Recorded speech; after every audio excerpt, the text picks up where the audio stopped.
오늘 욥기서 39장 1절에서 30절 말씀으로 동물들과 새들도 다스리시며 돌보시는 하나님에 대해서 말씀 묵상하겠습니다. 산과 들에 사는 동물들을 돌보심. 너는 산에 사는 염소가 언제 새끼를 치는지 아느냐? 들사슴이 새끼를 낳는 것을 지켜본 일이 있느냐? 들사슴이 몇 달 만에 만삭이 되는지 아느냐? 언제 새끼를 낳는지 아느냐? 언제 구풀려서 새끼를 낳는지를 아느냐? 낳은 새끼를 언제 강야에다가 풀어놓는지를 아느냐? 그 새끼들은 튼튼하게 자라나면 어미 곁을 떠나가서 다시 돌아오지 않는다. 누가 들나귀를 놓아주어서 자유롭게 해주었느냐? 누가 날쌘 나귀에게 메인 줄을 풀어주어서 마음대로 뛰놀게 하였느냐? 들판을 집으로 삼게 하고 소금기 있는 땅을 살 곳으로 삼게 한 것은 바로 나다.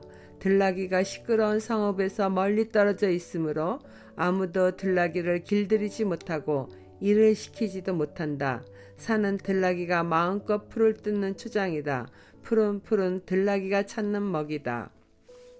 하나님은 천지를 창조하신 것과 하늘과 땅 바다의 모든 자연을 다스리시며 돌보시는 것에 대해서 계속 말씀을 하여 주셨습니다. 그리고 이어서 동물 세계에 대한 하나님의 섭리와 지혜에 대하여 말씀을 이어가십니다. 산에서 야생하는 염소나 들사슴은 인간의 도움 없이 새끼를 낳고 양육하며 살아갑니다. 그러나 하나님은 그들을 돌보시는 것이죠. 인간은 돌보지 않는 동물들이지만은 하나님은 산과 들에 사는 동물까지도 다 지켜보시고 돌보신다는 것입니다. 인간의 능력으로는 측량할 수 없으며 하나님의 그 권능은 셀 수 없을 정도로 하나님이 돌보시는 그 세계는 인간으로서는 측정할 수가 없습니다.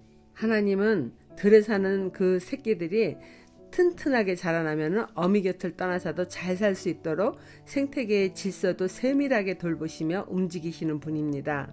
인간이 길들이기 어려운 들나귀는 사람들이 살고 있는 곳에서 멀리 떨어져 살게 하시며 푸른 초장에서 풀을 뜯어 먹을 수 있도록 돌보십니다. 사람인 우리들은 같은 일을 계속하면 실증도 나고 때로는 번아웃되어 하던 일을 멈추기도 하지만은 하나님은 태초부터 지금까지 주무시지도 졸지도 않으시며 이 삼라만상 우주의 만물을 다 돌보고 계십니다. 9절 말씀 읽겠습니다. 들소가 내 일을 거들어 주겠느냐? 들소가 내 외양간에서 잠을 자겠느냐? 내가 들소에게 쟁기를 메어 주어서 밭을 갈게 할 수 있느냐? 들소들이 내 말을 따라서 밭을 갈겠느냐? 들소가 힘이 센 것은 사실이지만은 내가 하기 힘든 일을 들소에게 떠맡길 수 있겠느냐? 들소가 심은 것을 거들어 들여서 타작마당에 쌓아줄 것 같으냐? 타조가 날개를 재빠르게 치기는 하지만은 항새처럼 날지는 못한다. 타조가 땅바닥에다가 알을 낳은 것은 흙이 그 알을 따스하게 해주기를 바라기 때문이다. 그러나 그 알이 발에 밟혀서 깨어질 수 있음을 알지 못한다. 들짐승이 그 알을 짓밟을 수 있음을 알지 못한다.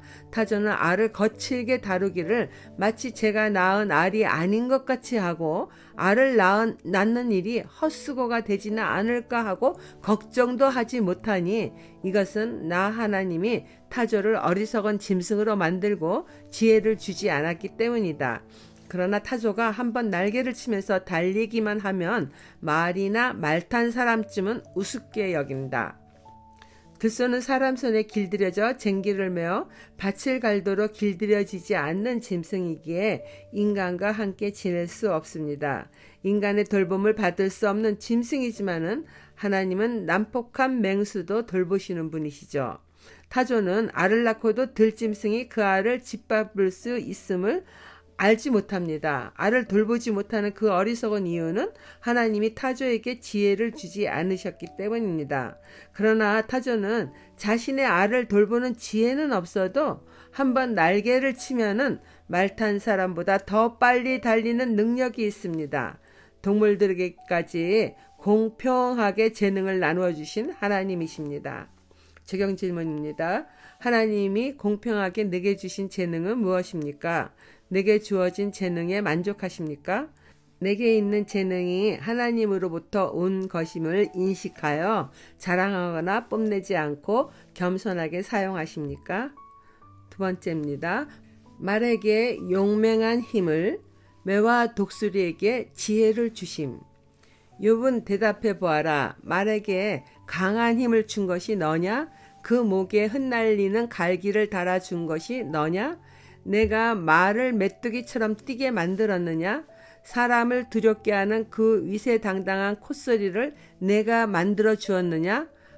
앞발굽으로 땅을 마구 파대면서 힘껏 앞으로 나가서 싸운다. 그것들은 두려움이라는 것을 모른다. 칼 앞에서도 돌아서지 않는다. 말을 탄 용사의 하살통이 덜커덕 소리를 내며 긴 창과 짧은 창이 햇빛에 번쩍인다. 나팔 소리만 들으면 머물러 서 있지 않고 흥분하여 성난 모습으로 땅을 박차면서 내달린다. 나팔을 불 때마다 힝힝하고 콧김을 뿜으며 멀리서 벌어지는 전쟁 냄새를 맡고 멀리서도 지휘관들의 호령과 고함 소리를 듣는다. 매가 높이 솟아올라서 남쪽으로 날개를 펴고 날아가는 것이 내게서 배운 것이냐? 독수리가 하늘 높이 떠서 높은 곳에 보금자리를 만드는 것이 내 명령을 따른 것이냐? 독수리는 바위에 집을 짓고 거기에서 자고 험한 바위와 요새 위에 살면서 거기에서 먹이를 살핀다. 그의 눈은 멀리서도 먹이를 알아본다. 독수리 새끼는 피를 빨아먹고 산다. 주검이 있는 곳에 독수리가 있다. 요즘이야 말보다 빠른 자동차나 비행기 등이 있으니까 말이 달리는 것을 보며 빠르다고 매우 감탄하기가 쉽지 않지만은 욥이 살던 시대에는 갈기를 흩날리며 달리는 용맹스러운 말을 소유하고 있는 자는 매우 자랑스러웠을 것입니다. 부의 상징이기도 하죠. 그러나 그러한 말을 만드신 분도 역시 하나님이십니다. 말의 위세 당당한 콧소리조차 하나님이 만들어 주셨습니다. 말들은 두려움도 모르며 앞으로 나가서 힘껏 싸우며 칼 앞에서도 돌아서지 않는 용맹스러운 동물로 말의 모든 것도 하나님이 만들어 주셨습니다. 말들이 전쟁 가운데 지휘관들의 호령과 고함 소리가 듣는 능력도 하나님이 주신 것입니다. 그뿐 아니라 하나님은 하늘을 나는 매나 독수리에게도 하늘 높이 떠서 높은 곳에 보금자리를 만드는 지혜를 주셨습니다. 그런 능력을 욥에게 그리고 우리에게 묻습니다. 그것들이 내게서 배운 것이 아니라 하나님이 그것들에게 가르쳐 주신 재능이요 지혜입니다.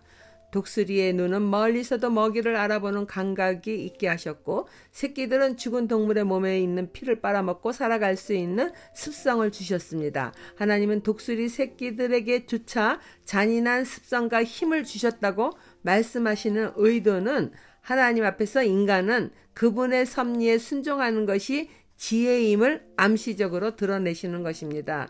어린 독수리 새끼라도 하나님의 권능으로 피를 빨아먹고 사는 잔인한 힘을 주셨다고 욥에게 말씀하시는 의도가 하나님이 현현하시기 전에 계속해서 자신의 결백을 주장하며 하나님이 자신에게 의로운 처사를 하지 않으신다고 불평한 것이 능력의 하나님이 보시기에는 어찌 보면 가소로운 것이니 이제는 깨달으라는 말씀이죠. 적용 질문입니다.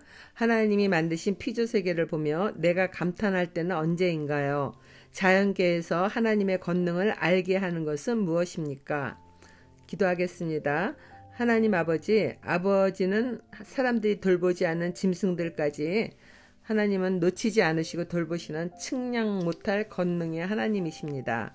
공의로움으로 세상을 다스리시지만 인간들은 때때로 하나님이 불공평한 분이라고 원망하거나 존재하지 않으시는 분처럼 말하고 행동한 것을 용서를 빕니다. 우리들을 위하여 독생자도 아끼지 않으시고 주신 사랑으로 계속해서 이 어지러운 이 세상을 다스려 주시기를 바랍니다. 하나님의 시간이 가깝다는 것을 알지만 주님이 주시는 평안과 능력으로 모든 것을 잘 감당하며 마지막 그날까지 잘 살아갈 수 있기를 예수님 이름으로 기도드립니다. 아멘.